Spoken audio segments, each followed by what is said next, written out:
नमस्कार, आदाब, सत श्री अकाल। मैं आपका दोस्त प्रद्युम्न राज एक बार फिर से 18वीं राष्ट्रीय जम्बूरी के वॉइस ऑफ जम्बूरी चैनल से आपके सामने उपस्थित हूँ। आज हमारे साथ हैं इस वॉइस ऑफ जम्बूरी के एक बहुत बड़े प्राण गीत यानी कि इस जम्बूरी सॉन्ग को आवाज़ देने वाले हमारे दो महान कलाकारों के बीच में, जिनमें से एक हैं श्री अशोक चौहान जी और दूसरे हैं दिव्या चौहान जी। आज हम इनसे जानेंगे कि इन्होंने जम्बूरी सॉन्ग को बनाने के लिए कितना सारा इन्होंने प्यार स्नेह उसमें लुटाया है, कितनी सारी यादें उससे जुड़ी हुई हैं और साथ में कितना सारा इन लोगों को उसके एक जर्नी से उसको करने से स्काउटिंग से महत्व लगा है। तो सबसे पहले हम इनसे पूछते हैं कि सर 18वीं राष्ट्रीय जम्बूरी का नाम सुन के सबसे पहले आपके मन में क्या आया? मुझे सबसे पहले जब राष्ट्रीय जम्बूरी के बारे में हमारे जो इस सॉन्ग के राइटर हैं मिस्टर दीपक जावा, जो मेरे बहुत अच्छे मित्र हैं और वो स्काउटिंग से बहुत पहले से जुड़े हुए हैं, उन्होंने जब ये बताया कि हमारे रोहित क्षेत्र में ये बहुत बड़ी जम्बूरी होने वाली है और उसमें हम एंथम सॉन्ग देने वाले हैं, जो हमारे को पाली जिले को पूरे को ये सांस्कृतिक जो काम मिला था, तो उसमें उन्होंने एक गाना पहले से प्रिपेयर करके रखा था अपने माइंड में। वो मुझे घर पे आके उन्होंने सुनाया कि अशोक जी, ये एक सॉन्ग मैंने इसके लिए प्रिपेयर किया है और क्या आप इसमें अपनी आवाज़ देना पसंद करेंगे। तो मुझे बहुत बहुत अच्छा फील हुआ कि मैं एक नेशनल कॉन्सेप्ट के लिए एक पार्टिसिपेंट करने का जो मुझे अवसर मिला है, मैं उसी समय से बहुत उत्साहित था। तो मैंने फटाक से उस स्क्रिप्ट को पूरा पढ़ा। उन्होंने 7 अंतरे का एक बहुत बड़ा गाना बनाया था। जैसा स्काउटिंग का ऑर्डर वे हुआ था, सर्कुलेट हुआ था, तो उसमें अलग अलग स्टेट से जितने भी जो चीज़ें यहाँ पे इवेंट करवाने थे, वो सारे ऑर्डर को उन्होंने पढ़ के और बहुत अच्छा सा एक गाना उन्होंने लिखा। और फिर उसके बाद में हमारी ये जर्नी शुरू हुई। फिर हमने इसको थीम सिलेक्शन किया कि हम पर्टिकुलर कौन से बेसिस पे इसको, क्योंकि राजस्थान में होना था तो यहाँ का टेस्ट दिखाना हमें ज़रूरी था।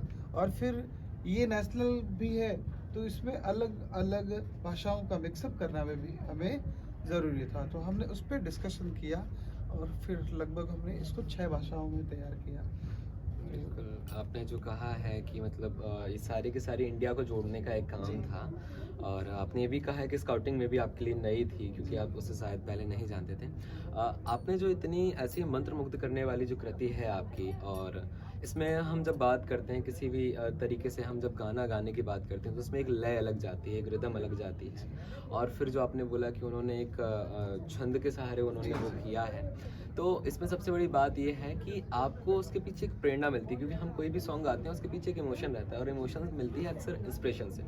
तो आप हमें बताएंगे कि आपको प्रेरणा कहाँ से मिली, मतलब कि इंस्पिरेशन की कि इस तरीके से इस रिदम में इसको जाना चाहिए। एक्चुअल में मैं जिनका नाम ले रहा हूँ, दीपक जी जावा, जो इस गाने के राइटर हैं, वो बेसिकली बहुत अच्छे कोरियोग्राफर हैं और उन्होंने बहुत से स्टेट कंपटीशन विनिंग की है एज अ डांसर। तो रिदम का नॉलेज उन्हें भी बहुत अच्छा है और मैं भी बेसिकली, हम दोनों बाप बेटी बहुत अच्छा हमारा यूट्यूब चैनल ग्रो करता है और बहुत से, लगभग हमने दोनों ने 400 गाने अभी तक यूट्यूब के लिए गाए होंगे, अलग अलग चैनल्स के लिए, जिनमें वीणा कैसेट भी है। तो रिदम का नॉलेज और म्यूज़िक का नॉलेज हमारे को भी, यहाँ पे पर्टिकुलर जो धुन चलती है, जो जो पब्लिक बहुत जल्दी से पकड़ लेती है, उन दोनों को सेलेक्ट किया हमने कि भाई ये रनिंग और रिदमिक पैटर्न है, इसमें मतलब स्काउटर्स जितने भी लोग बाग आए वो सब नाचने चाहिए। एक्चुअल में हमें उस समय ये पता नहीं था कि इस पे वर्ल्ड रिकॉर्ड बनने वाला है, 4000 बच्चों के साथ में इस गाने को परफॉर्म किया जाएगा। वो एक्चुअल में उस समय हमें पता नहीं था, पर हमारी शुरू से ये रही कि भाई इस पे प्रत्येक जो इसको सुने वो एक बार ज़रूर नाचे। तो फिर हमने पर्टिकुलर उन धुनों को सेलेक्ट किया जो रिदम बेस, जो धुनें राजस्थान में मौलिक रूप से गाई जाती है। तो इनमें जैसे ये मोहम्मद खान साहब का चौधरी सॉन्ग बहुत सुपर हिट हुआ था, वो बहुत पकड़ से जल्दी से पकड़ में आता है। एक लेता जाई जो दिलड़ो देता जाई जो पल्लो लटके, ऐसे करके ये सारे हमने और दीपक जी ने बैठ के और सॉन्ग सिलेक्शन किए, उसके अकॉर्डिंग फिर उसको पोइट्री को दीपक जी ने बहुत सुंदर सुंदर शब्दों में इसको डाला और ऐसे ये जर्नी स्टार्ट हुई। बहुत सही। बहुत सुंदर। दिव्या जी, आपसे मेरा एक क्वेश्चन है। आपकी उम्र ज़्यादा बड़ी नहीं है लेकिन जैसा कि सर ने बताया कि 400 गाने आप लोगों ने एक साथ कवर किए हैं। इतनी छोटी उम्र में आपको प्रेरणा कहाँ से मिलती है कि मुझे सॉन्ग्स गाने चाहिए और मुझे इस तरीके से गाना चाहिए, तो आपको वो प्रेरणा कहाँ से मिली? मुझे मेरी प्रेरणा मेरे पिताजी से ही मिलती है। मैं बचपन में जब मेरे पिताजी जो रिहर्सल्स करते थे, प्रैक्टिस करते थे, रियाज़ करते थे, उस समय मैं छोटी थी तो मेरे को भी मन में आता था कि भाई मेरे को भी ये करना है। तो उनके पास में बैठ के मैं भी साथ साथ में रियाज़ करती थी। फिर उसी से मेरी आवाज़ सुधरनी स्टार्ट हुई। फिर मेरे को धीरे धीरे करके संगीत में थोड़ा नॉलेज होने लगा और फिर मेरे को इंटरेस्ट आने लगा इसमें। तो अभी आपको कैसा लग रहा है? आप एक वर्ल्ड रिकॉर्ड होल्डर, एक सॉन्ग के सिंगर हैं, आपको कैसा लग रहा है? उसको लेकर क्या फील होता है? बहुत अच्छा फील हो रहा है मेरे को। मतलब इतना अच्छा, मतलब सब आते हैं ना मेरे पास में, सब बोलते हैं कि आप सच में आपने बहुत अच्छा गाया है। मेरे को बहुत अच्छा लगता है, इतनी बड़ी जम्बूरी सॉन्ग को मैंने गाया है सब। सर, ये जो आपने बताया कि अभी आपने सारी की सारी रिदम को चुना, फिर कहाँ से क्या चीज़ उठानी है उसको चुना, तो ये इस प्रोसेस ने कितना समय लिया आपका? मतलब एक गाने को लिखने से लेकर उसको गाने तक का जो प्रोसेस था आपका और दीपक सर का, वो कितना था? सर, इसमें मुझे जैसा याद है 2.5 से 3 महीने इस गाने को हमने बनाने में खर्च किए हैं। तो एक्चुअल में हम दोनों गवर्नमेंट सर्वेंट हैं, तो स्काउटिंग से हमारे जेडी साहब ने पहले ही हमारी ड्यूटी, जैसे ही ये ऑर्डर सर्कुलेट हुआ तो हमारे को डेपुट कर दिया गया था कि भाई आपको ये सांस्कृतिक प्रकोष्ठ आपको संभालना है।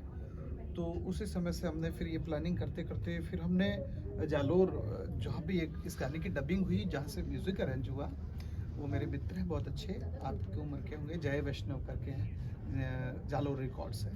तो वो बहुत अच्छे यंग ब्लड हैं, तो उनको अभी की रिदम का नॉलेज है और बहुत अच्छा पॉपुलर स्टूडियो भी है उनका। तो हमने 2 ऑप्शन मेरे पास में आए थे। दीपक जी ने पूछा कि सर इसकी डबिंग अपन कहाँ पे करवाएंगे, तो मेरे 2 ऑप्शन, जहाँ से मेरे मोस्ट ऑफ गाने हिट होते हैं, जोधपुर में एक स्टूडियो है मुकेश बालाजी, और सेकंड ये ऑप्शन, तो रिसेंटली ऐसा हुआ कि मुकेश जी का कुछ ऑपरेशन की वजह से वो काम नहीं कर पा रहे थे, तो फिर जय से हमने संपर्क किया और वो भी बहुत उत्साहित हुए। हमने उसको बताया कि भाई ये मतलब इंटरनेशनल जम्बूरी फेस्टिवल होता है, तो लगभग 35,000 स्काउट्स एंड गाइड्स यहाँ पर इकट्ठे होंगे, वो बहुत बड़ा आयोजन है। तो उन्होंने तुरंत प्रभाव से हाँ भरी और फिर उस समय से हमने इसको गाने को लगभग महीने भर में इस गाने की स्क्रिप्ट पूरी एकदम तैयार हुई।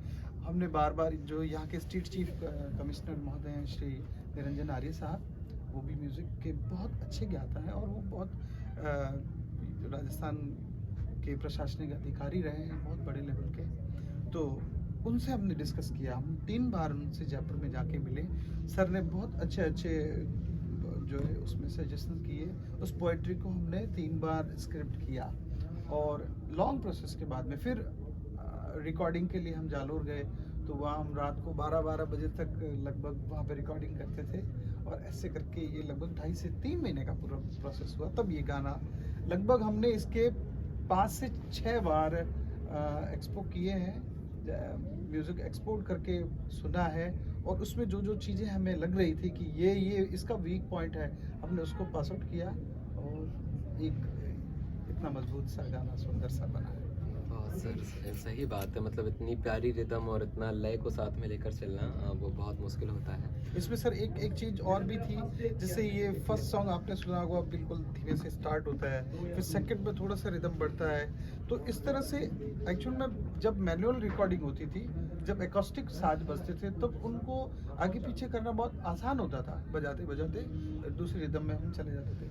अब ये और टोटली जो कंप्यूटराइज होता है, तो उसमें रिदम टू क्रॉस रिदम, इसको एक इफेक्ट करना बहुत अलग से होता है। तो इस चीज़ पे हमने लगभग पूरे मुझे याद है, जैसे 3 दिन हमने इस पे रिदम सेक्शन में खर्च किए कि भाई यहाँ से ये पुट ऐसे देना है ताकि ये गाना इसमें इन्वॉल्व हो जाए, लोगों को ये ऐसा पता ना लगे कि भाई एक रिदम से दूसरे रिदम में जा रहा है। तो आपने सुना भी होगा, आपको कहीं भी ऐसा महसूस नहीं हुआ कि ये जंपिंग सॉन्ग। बिल्कुल बिल्कुल। सर, आपने बताया कि आप लोगों ने मिलकर 400 से ज़्यादा गाने गाए।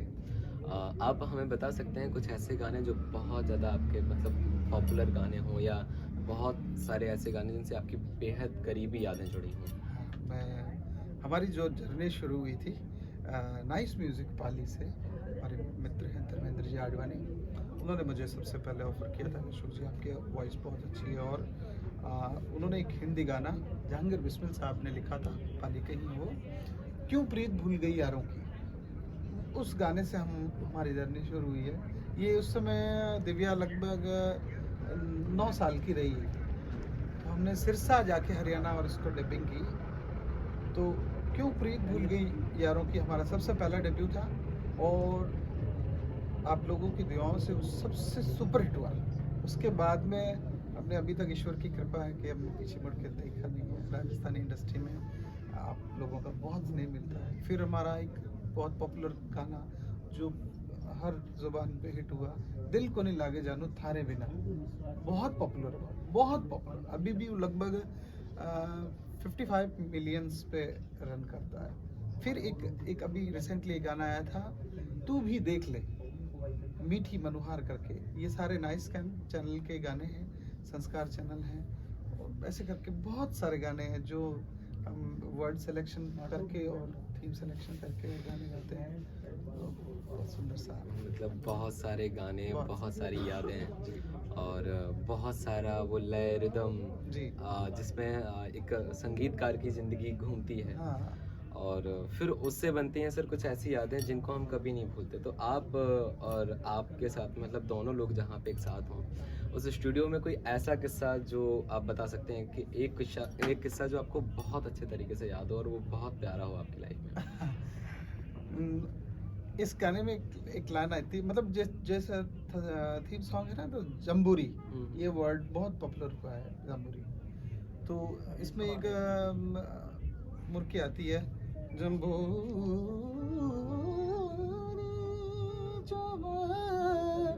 तो ये सडन से ये इतना मतलब उस फास्ट रिदम में इस हरकत को ले पाना, क्योंकि आर्य साहब ने मुझे कहा था कि भाई अशोक जी मुझे इसमें थोड़ा सा ना टेस्ट लंगा गायकी का चाहिए, तो क्योंकि हमारा उस डेजर्ट जॉन में ही हो रहा है, तो वो टच आपको ज़रूर देना है। तो मैंने कहा सर मैं कोशिश करूँगा, I am trying to my best. तो उस रिदम में उस हरकत को लाना, तो एक दो टेक किए, मैं प्रॉपर आ नहीं पा रहा था, तो दीपक सर और ये हम सब बैठे थे चाय पी के, फिर मैं वापस जब टेक करने गया तो दीपक सर ने जोर से कहा चल जम्बूरे, गा जम्बूरी। तो मुझे बहुत हंसी आई, और उस हंसी के अंदर जो फोनेटिक जो आना था, जो क्लियर अभी आप सुनते हैं, जम्बूरी, ये उस टेक में आया था। तो मुझे वो जम्बूरे वाला जो वाकया बहुत अच्छी तरह से याद रह गया। और अब अभी भी हम सुनते हैं आसपास में, अभी जैसे कैंप में हम रह रहे हैं, तो सुबह सुबह ठंडे पानी से किसी को गर्म पानी नहीं मिल रहा है, तो वो स्नान करते समय जय जमुरी जय जमुरी जय, ऐसे करके बहुत अच्छे अच्छे अनुभव इसमें हो रहे हैं। बहुत मतलब ये बहुत प्यारा किस्सा था, और वास्तव में मतलब एक चेहरे पे बहुत ही प्यारी मुस्कान लेके आए हैं सर। अभी और दिव्या जी, आपको कैसा फील होता है जब इतने सारे लोग आपके गानों पर थिरकते हैं? क्योंकि कई तो मैं जब आई थी मेरे को ऐसा लगा मैं कहाँ पे आ गई, मैं जंगल में आ गई, मेरे को बिल्कुल भी मतलब बहुत ऐसा मूड ऑफ हो गया था। फिर मेरे को जैसे जैसे लोग बढ़े, कल्चर देखे इतने सारे, और फिर मेरे को बहुत है ना अच्छा लगा कि चलो आए हैं तो कुछ ना कुछ तो सीख के जाएंगे जम्बूरी से। तो बहुत अच्छा लगा मेरे को यहाँ पे आके, बहुत कुछ चीज़ें यहाँ से मैंने सीखी भी है। बस मतलब फिलहाल 4000 लोगों के साथ में वो कृति का एक आपने उसको प्रेजेंट किया, और वो भी 35,000 स्काउट्स एंड गाइड्स के सामने, तो वो एक बहुत बड़ी बात है। आपने जैसा कि बताया कि ये आपका पहला स्काउट है, राइट? एक्चुअली मैं जब से मैं स्काउटिंग कर रहा हूँ, मुझे पता है कि हम लोग पहले दिन स्काउटिंग में जाते हैं, थोड़ा सा घर की याद आती है, लेकिन फिर जब लास्ट दिन जाते हैं तो ये लगता है कि ये कैंप इतने जल्दी ख़त्म क्यों हो रहा है। तो वो आपके मन में कुछ आया है, तो उसके विचार से आपको मतलब कौन कौन सी यादें आपके साथ जुड़ी हुई हैं? जैसे कि हम यहाँ पे जैसे फ्रेंड्स के साथ में रहते हैं तो हम इतना इंजॉय करते हैं, और यहाँ पे बहुत सारी ऐसी चीज़ें हैं जो हमने कभी पहले देखी भी नहीं है, और मतलब अब यहाँ से इतनी सारी चीज़ें सीख के गए हैं, अब जैसे जैसे कैंप ख़त्म हो रहा है वैसे वैसे ऐसा लग रहा है कि नहीं थोड़ा और बढ़ना चाहिए कैंप। यहाँ पे बहुत अच्छा फील हुआ मुझे और देखेंगे आगे और स्काउट में। बिल्कुल सर, एक अंतिम इच्छा जो हमारे दर्शकों की भी होगी। अभी सर ऐसे ही सर एक दो या एक अंतरा सर आप दोनों अगर साथ में गा सकते हैं सर। जम्बूरी सॉन्ग हाँ सर, जरूर। जरूर सर।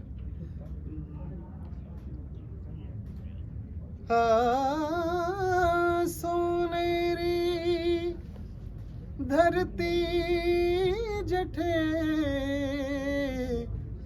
और चांदरो आसमान पाली धरा लाग्यो मेड़ो सबने घणो अभिमान। निसरे मरी सनी सरी सनी सनी पप्पा मपनी सा सब अपनी सा सब अपनी सा। शांति प्रगति साथे आई जम्बूरी कई वर्षारे बाद मरुधर आई जम्बूरी। शांति प्रगति साथे आई जम्बूरी कई वर्षारे बाद मरुधर आई जम्बूरी। ओ स्काउट ओ गाइड ओ हम सब हो जाए तैयार देखो आई जम्बूरी। ओ हम सब हो जाए तैयार देखो आई जम्बूरी। ओ पसंग चलांगा जी ओ सब सैर करांगा जी ओ कोई रह ना जावे हो ओ सगड़ाल बुलावो जी। पाल शहर ये लागी है जी जम्बूरी मारू प्रदेशा गूंजेला जी जम्बूरी। मर जो धने गूंजे जम्बूरी अत मानव तारी है दूरी और मानव सेवा सबूरी अत मानव तारी है दूरी। स्काउट गाइड जम्बूरी चलो साथे चाला जम्बूरी रे झूम झूम झूम झूम झूम्बा झूम। ओ चलो तेरे चाला जम्बूरी अत मानव सेवा सबूरी अमानव तारी है दूरी। स्काउट गाइड जम्बूरी सब चालो साथे जम्बूरी रे झूम झूम झूम झूम झूम्बा झूम। जम्बूरी जोवा रे आप पधारो सा। Thank you so much sir. आवाज़ सुन के ऐसा लगा कि आपको वास्तव में किसी बीजीएम की ज़रूरत नहीं है। आप लोग की आवाज़ बहुत प्यारी है। Thank you. तो आप लोग के सामने हमारे दो महान कलाकार, और मैं महान कलाकार क्या बोलूँ, दोनों के दोनों लोग मल्टी टैलेंटेड हैं, प्रशासनिक सेवाओं में भी हैं और साथ में बहुत अच्छे तरीके से बहुत प्यारे सिंगर हैं। और इसी तरीके का जो एक हुनर निकल के आता है वो ही इतिहास बनता है। आशा करता हूँ आप भी अपने हुनर को बचा के रखेंगे, आशा करता हूँ आप भी अपने सपनों के साथ चलेंगे। इसी के साथ मैं आप सभी लोगों का पुनः दिल से धन्यवाद करता हूँ। सर आपका भी धन्यवाद, आप हमारे स्टूडियो में आए और आपने इतनी अच्छी अच्छी यादें हमारे साथ साझा करी। मैं भी धन्यवाद ज्ञापित करना चाहूँगा हमारे इस परम मित्र श्री दीपक जी जावा का, जिन्होंने मुझे अपने इस गीत में आवाज़ देने का मौका दिया और नेशनल जम्बूरी का एक हिस्सा बनाया। थैंक यू दीपक जी जावा, आप सदैव मुस्कुराते और हंसते रहें और खूब तरक्की करें। Thank you so much sir. चलिए चलते हैं अगली चरणीय पर।